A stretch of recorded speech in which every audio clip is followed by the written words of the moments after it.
मेरे सामाजिक परिवार के सभी सदस्यों को Ram Ram.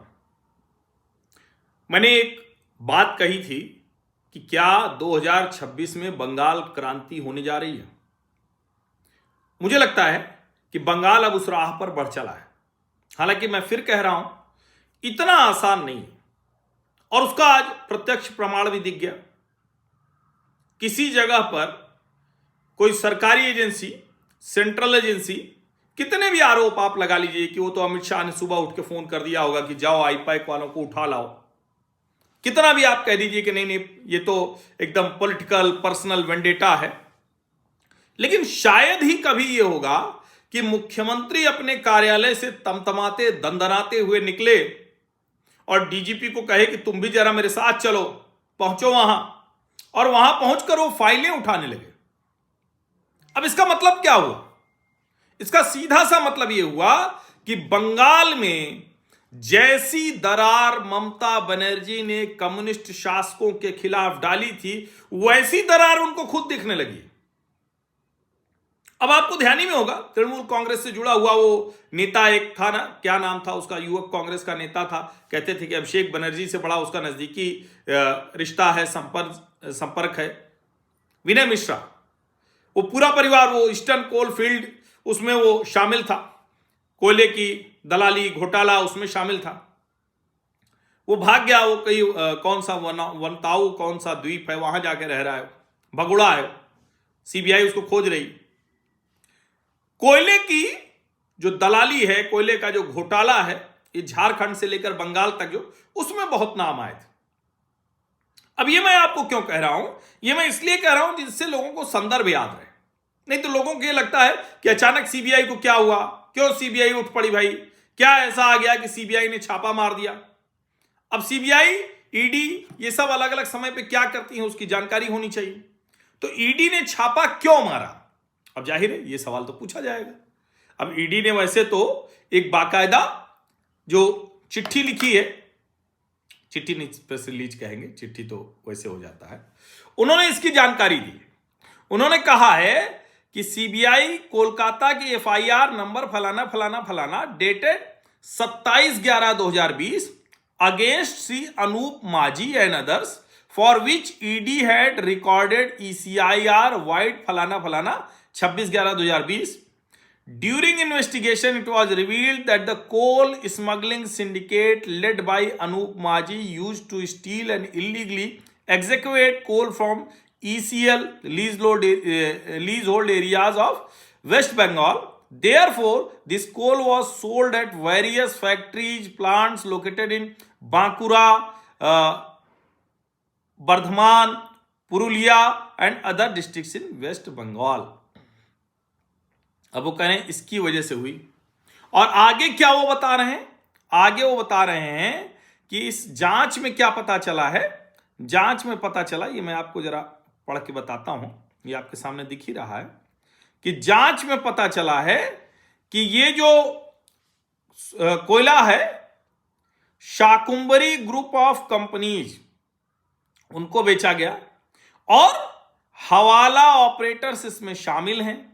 Multiple evidences including statements of various persons confirmed the Hawala nexus. Investigation revealed that one Hawala operator linked to layering of proceeds of crime of coal smuggling, ये कहाँ जा रहा है?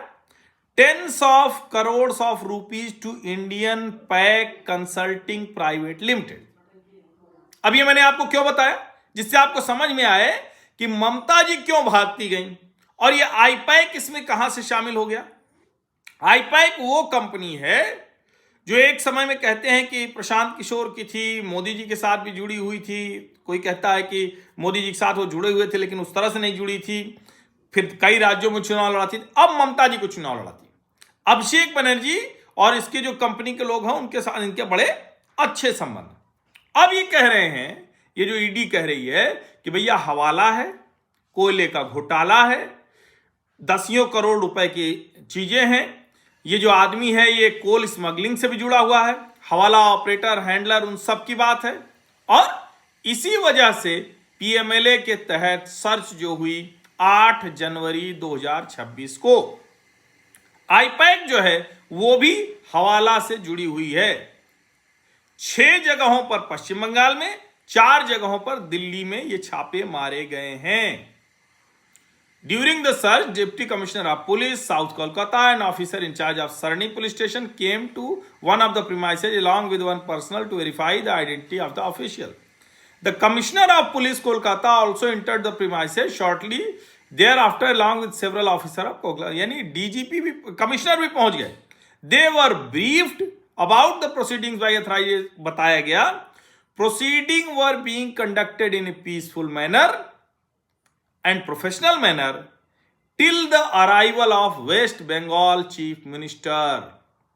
उसके बाद ममता बनर्जी ढेर सारे पुलिस अधिकारियों के साथ पहुंची, जो रेजिडेंशियल प्रीमाइस है प्रतीक जैन का, वहां गई और कई जरूरी evidence, took away key evidences including physical documents and electronic devices. The CM's convoy then proceeded to IPAC's office premises, from where Ms. Banerjee heralds and the state police personnel forcibly removed physical documents and electronic. अब आप जरा समझिए, ये स्थिति हो गई है। ममता बनर्जी को खुद जाना पड़ा है। इसको क्या कहेंगे? इसका सीधा सा मतलब हुआ कि ममता बनर्जी को अब लग रहा है कि ये खतरनाक हो गया है, मुश्किल हो गया है, दरार बड़ी होती चली जा रही है और पश्चिम बंगाल उस स्थिति में पहुंच रहा है जहां 2011 में पहुंचा था। और मैं फिर कह रहा हूं, भाजपा के लिए आसान नहीं होगा। ममता बनर्जी फाइटर है, ममता बनर्जी जबरदस्त, कितनी फाइटर है कि किसी मुख्यमंत्री को क्या ऐसी केंद्रीय एजेंसी की कार्रवाई के बीच में जाना चाहिए? कतई नहीं जाना चाहिए। सच बात यह, कोई सामान्य आदमी हो तो उसको पुलिस उठा के ले जाएगी, जेल में बंद कर देगी।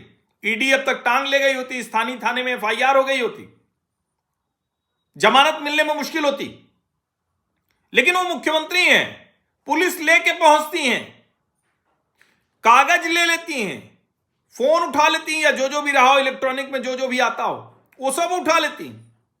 उन ममता बनर्जी से भारतीय जनता पार्टी को लड़ना है। लेकिन इसका सीधा सा मतलब हुआ कि जिस बंगाल क्रांति का संकेत मैंने पहले के एक वीडियो में दिया था, वो बंगाल क्रांति लगता है होने जा रही है। लगता यह है कि अब उसी दिशा में सब कुछ बढ़ने जा रहा है। अब जाहिर है ये तो आगे समझ में आएगा क्या स्थिति होगी, लेकिन कुल मिला के ममता बनर्जी के लिए क्या काउंटडाउन बिगिंस, क्या उल्टी गिनती शुरू हो गई?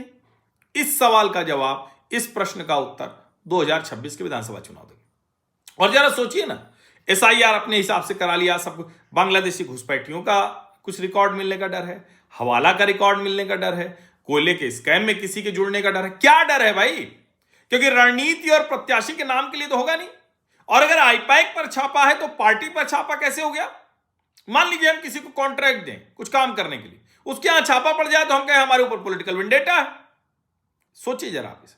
इसका मतलब कुछ दरार बड़ी हो गई। आप सभी का बहुत बहुत धन्यवाद। सब्सक्राइब अवश्य कर लीजिए, नोटिफिकेशन वाली घंटी दबा दीजिए, लाइक का बटन दबा दीजिए, अधिक से अधिक लोगों तक इस वीडियो को पहुंचा दीजिए। धन्यवाद।